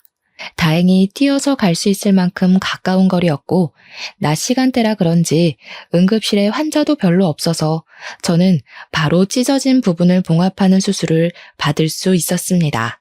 그런데 제가 너무 놀라서 정신이 없는 상태로 응급실을 달려갔다 보니까 지갑을 까먹고 들고 오지 않은 것이었습니다.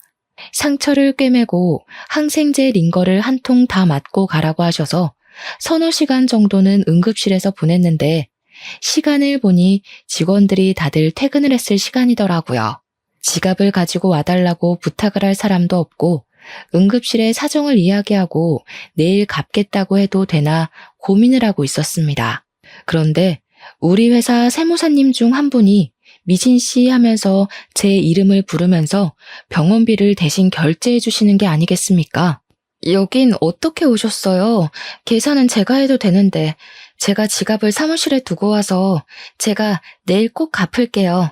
아닙니다, 미진 씨. 제가 병원비 결제해 드리려고 기다리고 있었어요. 이 정도는 제가 하게 해주세요. 저는 상당히 그런 친절이 부담스럽게 느껴졌습니다. 왜냐하면 그분은 저보다 9살이나 많으신 분이었고 평소에도 힐끔힐끔 저를 훔쳐보고 있었던 사람이었거든요. 제가 의도적으로 대화를 피하고 지내던 사람이었는데 불쑥 응급실에 나타나서 병원비를 결제하실 거라고는 생각도 못하고 있었습니다. 입씨름을 하고 싶진 않았지만 여지를 주면 안 되겠다는 생각에 과장님께 제가 꼭 갚겠다고 내일 바로 보내드릴 테니 계좌번호를 달라고 했습니다. 그러니 땀을 막 닦으시면서 그러지 말고 자기한테 밥 한 끼 사는 게 어떠냐고 하시는 겁니다. 데이트를 신청하는 것 같은 기분이라 팔뚝에 살짝 소름이 돋더라고요. 그래서 싫다고 거절을 하고 돈으로 드리겠다고 다시 한번 이야기를 했습니다. 무슨 창과 방패도 아니고 제가 계속 돈으로 드리겠다 하면 과장님은 저에게 밥으로 사주면 좋겠는데 하시더라고요. 응급실 앞에서 피곤해 죽겠는데 이런 대화를 왜 하고 있어야 하는지 머리가 지끈거리더라고요. 또래도 아니고 저보다 9살이나 많으신 분이 제가 하는 말이 거절이라는 걸 알고 있을 텐데도 박박 우기니까 진짜 피곤하고 힘들더라고요.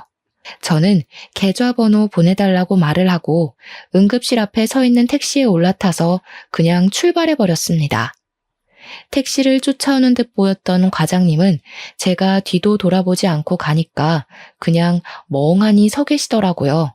그때부터 저는 사무실에서 그 과장님을 마주쳐도 은근히 피하고 대화를 차단하면서 지냈는데 계속해서 저에게 문자 메시지를 보내셨습니다. 밥 한 끼 같이 먹자. 오래 지켜봐왔다. 자기랑 같이 홀어머니 모시고 살 며느리 구한다. 어디 가서 자기 같은 남자 만나기 어렵다. 문자만 올 때는 그냥 무시를 하면 됐는데 제가 하도 무시를 하니까 이제 회사에서까지 말을 거는 게 아니겠습니까? 업무적으로 부딪힐 일이 전혀 없음에도 일부러 저에게 복사 좀 해달라, 프린트 좀 해달라 하면서 일을 시키는 겁니다. 오죽하면 회사 사람들이 전부 그 과장님의 마음을 눈치채고 우리 노총각 드디어 장가가냐고 은근히 저랑 붙여놓으려고 하더라고요. 정말 마음 같아서는 일을 때려치우고 싶었지만 여기만한 사무실 찾기가 힘든다는 걸 잘 알고 있어서 버티고 또 버텼습니다. 회사에서 만나다 보니까 제가 딱 잘라서 거절을 해도 얼굴을 계속 봐야 하지 않겠습니까? 욕도 못하고 부담스럽다고 애둘러서 거절을 했습니다. 그러니까 저에게 한번 만나보자고, 만나다 보면 부담스럽지 않을 수도 있지 않냐고 하면서 자기가 체력 하나는 좋아서 밤에도 잘한다고 허튼 소리를 하더라고요. 순간 제가 무슨 이야기를 들은 건가 싶어서 경악을 금치 못했습니다. 저는 바로 대표님을 찾아가서 그 과장님 때문에 일을 못하겠다고 저한테 밤일을 잘한다는 미친 소리까지 했다면서 어떻게 좀 해달라고 부탁을 드렸습니다. 그러니 대표님께서 노총각이 외로우면 그럴 수도 있지 하고 별다른 제스처를 취해주지 않았습니다. 사직서를 내자니 당장 취업할 곳도 없고 저는 절벽에 내몰린 기분이 들었습니다. 그렇게 피말라가며 하루하루를 버티는데 어느 날 과장님이 회사 끝나고 저를 건물 앞에서 기다리고 있는 것 같더라고요. 계속 사무실 불 꺼지는 걸 확인하며 아래에 떡하니 서 있는데 의심이 들어서 뒷문으로 조용히 빠져나와 집으로 왔습니다. 근데 정말 정신 나간 놈이 야밤에 집에 찾아온 게 아니겠습니까? 우리 집은 어떻게 알아낸 건지 띵동띵동 벨을 누르는데 무슨 스토커 같더라고요. 문 좀 열어봐요. 미진 씨, 우리 이야기 좀 해요. 나를 여기까지 찾아오게 만들다니. 미진 씨도 여지 준 거 맞잖아요. 집에 잠깐만 들어갈게요. 이야기만 해요, 우리. 제가 정신 나간 것도 아니고 문을 열어주겠습니까? 바로 경찰에 신고를 했더니 세상이 흉흉해서 그런 건지 10분 만에 도착을 했더군요. 경찰이 과장님한테 이러지 마시고 집에 가시라고 하니까 뻔뻔하게도 이 집에 있는 게 자기 여자친구다. 싸워서 화 풀어주러 온 거다 하면서 거짓말을 하더라고요. 문 뒤에 숨어서 듣고 있다가 너무 어이가 없어서 걸쇠를 걸고 문을 연 다음 그 틈으로 스토커라고 애인 사이 아니라고 경찰에게 울면서 호소를 했습니다. 경찰도 난감한지 경찰서로 와서 조서를 좀 써줄 수 있냐고 하길래 저 스토커랑 분리만 시켜주면 언제든지 가겠다고 했죠. 결국 과장님은 경찰에게 끌려나갔고 저는 다음날 회사에 연차를 내고 경찰서에 가서 조서를 쓰고 왔는데 출근을 하니 소문이 다 났더라고요. 대표님까지 저한테 혀를 차면서 뭘 이런 걸로 예민하게 신고를 하고 그러냐고 오죽 좋으면 저러겠냐고 하는 게 아니겠습니까? 너무 화가 나서 앞뒤 생각도 하지 않고 일 그만두겠다고 하고 직장 내 괴롭힘으로 신고를 했는데 대표가 저 모양 저 꼴인데 뭐 진전이나 있었겠습니까? 저는 결국 고용노동부에 신고를 넣었습니다. 저는 사직서를 냈으니 한순간에 백수가 됐고 직장을 구하기 위해 이리저리 원서도 넣고 발로 뛰기 시작했습니다. 28살이니까 저 하나 취직할 곳은 있겠지 생각을 하다가 이왕이면 저도 스펙이라는 걸 좀 쌓으면 좋겠다 싶어서 자격증을 따기로 마음을 먹었습니다. 국비 지원이라는 좋은 시스템이 있어서 지원을 받아 학원을 등록하게 되었습니다. 워드 프로세스라든지 엑셀, 한글과 컴퓨터 자격증을 따게 되었는데 강의를 들어야 했거든요. 거기에 강사로 온 사람이 32살인데 무척이나 외모가 훌륭했습니다. 성격도 괜찮은 편인 건지 수강생들이랑도 잘 지내는 것 같고 수업이 끝나면 같이 맥주 한잔하러 나가기도 하고 하더라고요. 저는 김 과장 사건 이후에 사람을 좀 피하게 되고 소극적인 면이 도드라지면서 수강생들과 잘 어울리지 못했는데 강사님이 저를 불러주기 시작했습니다.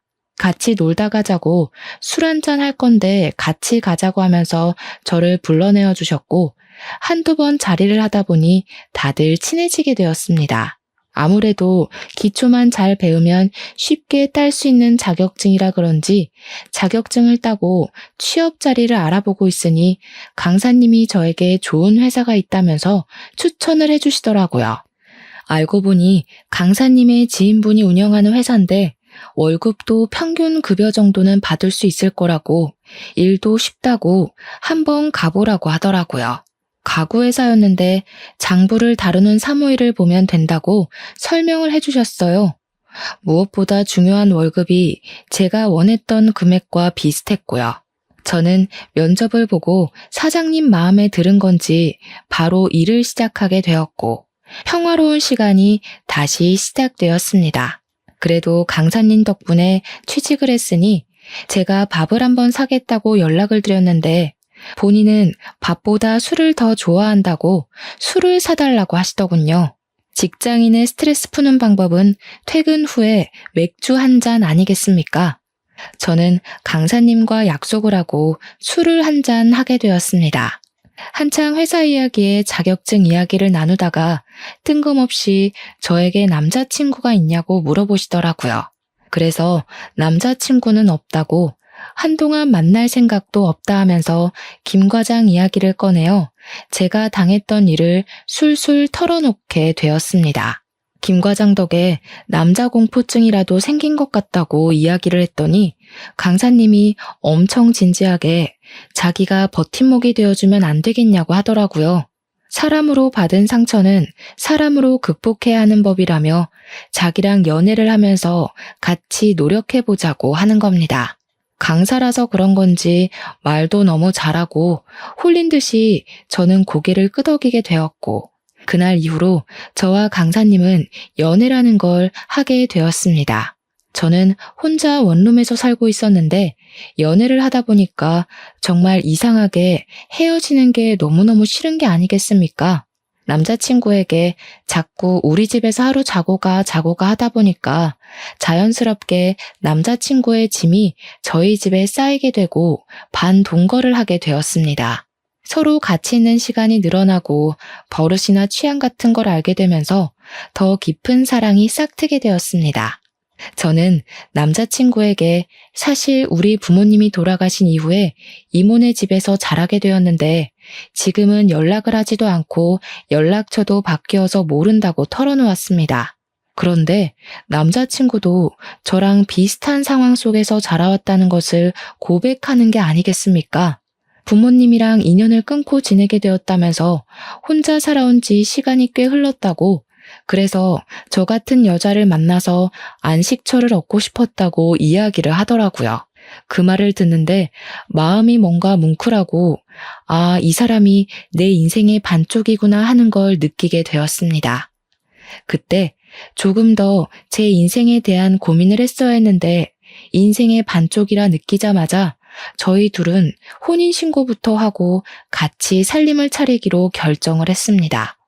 어차피 혼주석을 채울 사람도 없고 상견례도 필요가 없으니까 남자친구와 저와 둘이 같이 잘 살아보자 하는 마음으로 말입니다. 가락지 하나씩 나눠 끼고 결혼식도 없이 원룸에서 생활을 하게 되었는데 처음에는 헤어지지 않아도 되는 것이 참 좋았습니다. 그런데 금방 현실의 벽에 부딪히게 되었습니다. 원룸에서 둘이 살다 보니 서로의 사생활이 전혀 지켜지지 않았던 것입니다. 가끔은 혼자 있을 시간도 필요한데 말이죠.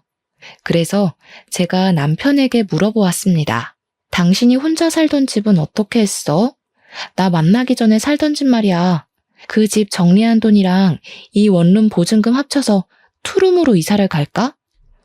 나 원래 집 없어서 고시원에서 살고 있었는데 원룸도 넓고 나쁘지 않은데 왜? 당신 강사일 오래 하지 않았어? 왜 집도 없이 고시원에서 살았어? 젊었을 때 돈 모으는 것만큼 바보 같은 짓도 없다던데 당연히 놀고 즐기느라 돈 못 모았지.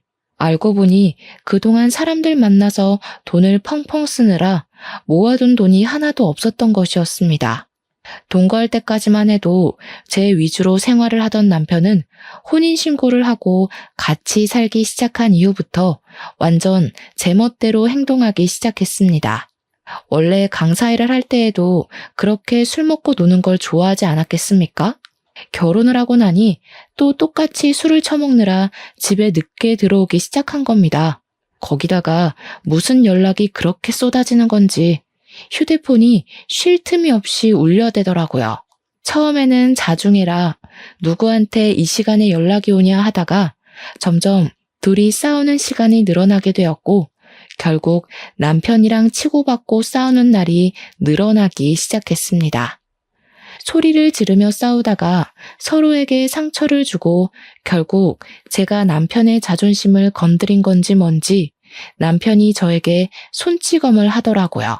술을 먹고 늦게 들어온 날 하필이면 카드값 고지서가 집으로 날라왔고 카드값이 250만 원이나 찍혀있는 것을 보고 제가 바가지를 긁었거든요. 한 달에 버는 수입이 고작 250만 원 조금 넘는 주제에 카드값이 250만 원이 나오면 우린 언제 원룸 벗어나고 언제 애를 낳아 키워? 이거 다 술값이라는 거잖아. 술값. 정신 안 차려 정말?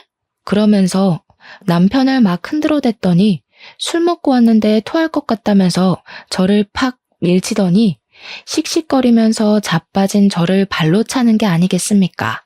제가 어이가 없어서 남편을 멍한 눈으로 쳐다보니까 지도 실수했다고 생각을 한 건지 술 깨고 이야기를 하자면서 누워버리더라고요.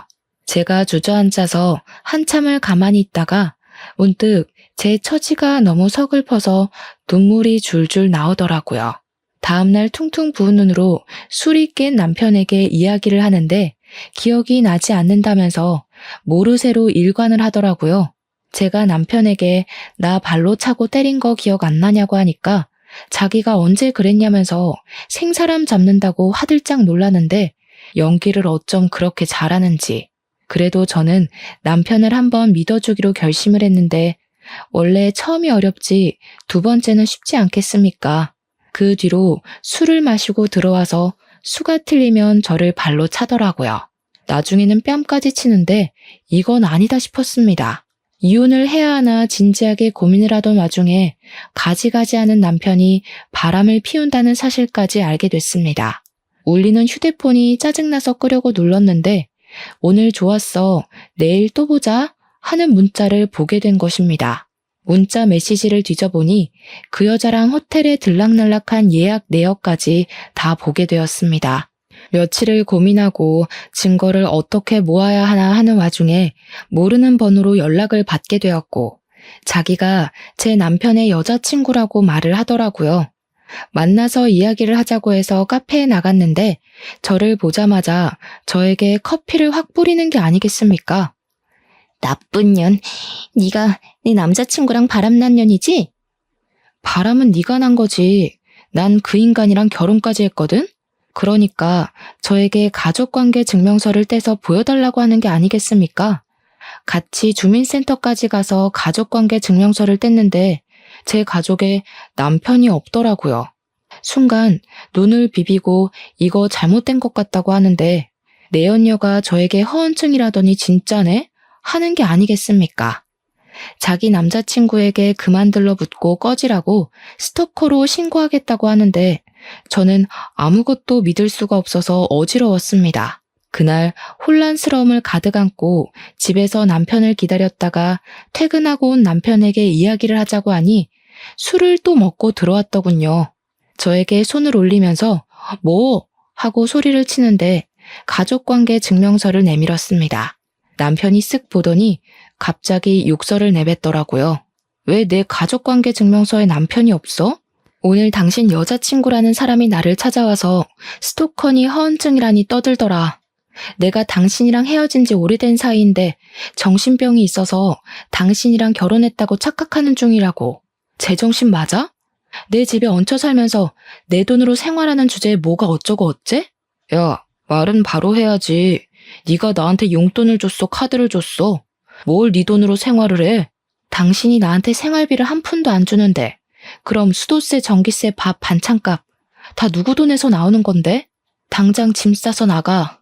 그러니 남편이 더럽고 치사해서 나간다면서 자기 집 몇 개 있는 걸 챙겨서 나가더라고요. 저는 당연히 고시원으로 다시 돌아가나 보다 하고 생각했죠. 며칠이 지나도 연락 한 통 없고 집에도 들어오지 않길래 솔직히 치가 떨리는 인간이긴 했지만 저도 사랑했던 사람이고 정도 있으니까 걱정이 되더라고요. 저도 엄청 바보 같고 미련 덩어리라는 걸 알지만 학원 앞으로 남편을 보러 찾아가게 되었습니다. 수업 시간이 끝나고 학원 건물에서 나온 남편을 부르려고 하는데 옆에 그 여자친구라는 여자랑 팔짱을 끼고 나오더라고요. 그러면서 둘이 오늘 집에 가서 뭐 해 먹자 하는데 같이 살고 있는 듯 했습니다. 그러니까 그게 남편의 수법이었던 거죠.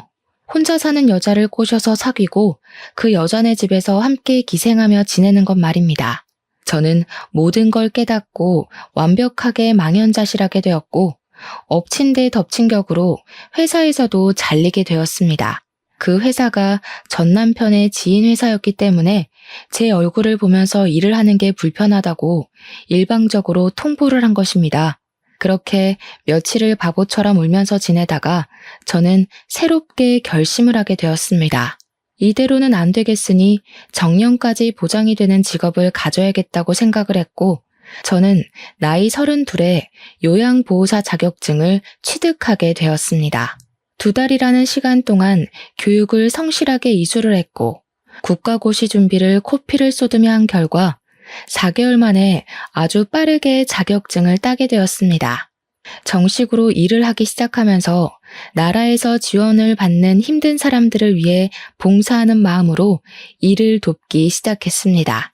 치매의 노인들이라거나 병상에 누워 움직이지 못하는 노인들을 위해서 일을 했는데 사실 여간 힘든 일이 아니었습니다. 집으로 돌아오면 하루 종일 너무나도 피곤하게 일을 했던지라 녹초가 되어 바로 잠이 들곤 했거든요. 하지만 나이가 어리다 보니까 다른 분들에 비해서 조금 더 많이, 조금 더 자주 일을 할 수 있었고 고된 만큼 보람도 느껴져서 잘 버틸 수 있었습니다. 그렇게 병원이고 요양원이고 밤이고 낮이고 가리지 않고 열심히 일을 한 덕분에 보조금도 많이 지원을 받고 생각했던 것보다 훨씬 더 넉넉하게 생활을 할 수 있게 되었습니다. 일부 보호자분들께서 고생한다고 일당을 더 챙겨주시기도 했고 복지 일이다 보니 정부에서 나오는 보조금도 꽤 많았고요. 전 남편이었던 사람의 생각이 전혀 나지 않아서 나름 버틸만하다 생각했는데 제가 이사를 가지 않은 탓에 간간히 전 남편과 부딪히는 불상사가 발생하더라고요. 저는 그 인간이 잘 먹고 잘 사는 꼴이 보고 싶지 않아서 큰 마음을 먹고 원룸 전세 기간이 끝나자마자 지방으로 내려가기로 결심을 했습니다. 틈틈이 면접을 본 결과 지방에 있는 치매 요양원에서 입주 요양사로 일을 하게 됐습니다. 치매 노인들이 각양각색이다 보니까 꽤 힘들긴 했죠. 때리는 할머니도 있었고 욕을 하는 할아버지도 있었거든요. 하지만 뒤돌면 까먹으시는 분들이니 저도 마음을 비우며 일을 했습니다. 그러다가 저처럼 열심히 봉사를 하는 남자분과 눈이 맞아서 연애도 하게 되었고요. 3년이라는 시간을 같이 일하면서 보다 보니 꽤 괜찮은 사람이라는 걸 알게 됐습니다. 가식도 없고 봉사를 하는데 진심이구나 하는 걸 알게 됐고 연애를 36에 시작해서 나이 40에 결혼을 하게 되었습니다. 시댁에서는 가족도 하나 없고 모양도 빠지는 저를 예상보다 훨씬 더 예쁘게 생각해 주셔서 우리 며느리 하며 잘 해주셨습니다. 그렇게 인생 제2막이라 생각하고 행복하게 지내던 어느 날 우리 요양원에 새로 입소를 하신 분이 들어오셨습니다. 인적사항을 보는데 우리 이모랑 이름이 똑같아서 이모는 잘 지내시나 싶었는데 그 입소를 하신 분이 진짜로 저희 이모인 겁니다. 이모부가 보호자로 따라오셨더라고요. 제가 너무 놀라서 나 늙어버린 이모부를 부르니 이모부 또한 눈이 휘둥그레져서 미진아 하고 제 이름을 부르셨습니다. 제 손을 잡으시면서 잘 지냈냐, 어디 아픈 데는 없냐 하면서 저를 이리저리 살피시더라고요. 이모부는 잘 지내셨어요? 아니, 이모가 치매에 걸리셨어요? 사촌 동생은 어디 가고 이모부 혼자만 오셨어요. 그렇게 됐다. 우리가 너무 오랜 시간 소식이 끊긴 채로 지냈지? 네 사촌 동생, 그러니까 우리 딸이 몇 년 전에 세상을 등졌어. 네? 갑자기 왜요? 이모부의 이야기를 듣는데 저는 정말 깜짝 놀라고 말았습니다. 결혼을 일찍 한 사촌 동생은 2년 전에 남편의 나쁜 손버릇으로 이혼을 하게 되었는데 내내 전 남편이 스토킹을 하고 사촌 동생을 못 살게 굴었다고 하더군요. 피해 다니고 경찰에 신고도 했는데 본인 마음을 몰라주는 사촌 동생이 밉다면서 글쎄 사촌 동생을 피습했고 그 일로 목숨을 잃게 되었다는 겁니다. 그 현장을 이모가 직접 목격을 하게 되었고 그 충격으로 인해서 정신을 잃었는데 그 이후에 계속 깜빡깜빡하더니 이 나이에 치매를 앓게 되었다고 하셨습니다. 저는 너무 충격적이었죠. 이모에게 저 알아보시겠냐고 물어보니까 이모가 갑자기 눈을 동그랗게 뜨더니 엉엉 우시는 겁니다. 희진이, 우리 희진이. 저를 사촌 동생으로 착각하셨는지 저를 끌어안고 엉엉 우시더라고요. 그 뒤로 제가 보이지 않으면 울면서 저를 찾았고 제가 옆에 있어야지만 이모가 밥을 먹고 활동도 하고 그러시더라고요. 병원 측에서도 저에게 전담으로 맡아주기를 원해서 제가 직접 옆에서 케어하며 간병을 했습니다. 건강도 잘 챙겨드리려고 노력을 하고 있었는데 치매라는 게 참 그렇잖아요. 이모는 사촌 동생이 죽었다는 그날이 계속 떠오르는 건지 괴로워하셨고 시름시름 앓기 시작하셨습니다. 치매니까 그 기억부터 잊었으면 참 좋았으련만 결국 이모는 당뇨의 합병증까지 찾아오게 되면서 요양원에서 지낸 지 2년 만에 돌아가셨습니다. 이모부는 매주 찾아오셨는데 장례식장에서 저에게 그러더라고요. 네 이모가 그렇게 너를 구박하고 못살게 굴었는데 결국에는 네 손에 효도를 받고 눈을 감는구나. 이모가 치매라서 과거 기억을 다 잊으셨으니 다행이죠 뭐. 이모부는 앞으로 어떻게 하실 거예요? 이모부는 저에게 본인의 여생은 어떻게든 잘 지낼 거라고 걱정하지 말라고 하시더라고요. 이모부의 동생분이 미국에서 자리를 잡고 계셨는데 사촌 동생이 사고를 당한 이후 미국에 가려고 재산을 처분하고 준비를 하던 와중에 이모가 치매가 온 거라고 하시더라고요. 미국에서 치료를 받는 것보다 한국에서 지내는 게 낫겠다 싶어서 이모를 위해 남은 것이라고 하셨습니다. 하지만 이제 이모도 사촌 동생 곁으로 갔으니 미련 없이 미국으로 가신다고 하시더라고요. 그러면서 저에게 결혼도 했다고 들었는데 혼주석도 못 채워줘서 미안하다고 하셨어요. 통장을 하나 내미시면서 친정에서 혼수해주는 돈이라고 생각하라고 하시는데 제가 그 돈 못 받겠다고 거절을 했습니다. 이거 큰 돈 아니야. 너 키우면서 우리가 처형내 보험금에 손을 댔다. 너 그렇게 기숙학교 들어가고 나서 얼마나 후회했는지 몰라. 그러니까 이거는 부모님 보험금 돌려받는다 생각하고 받아.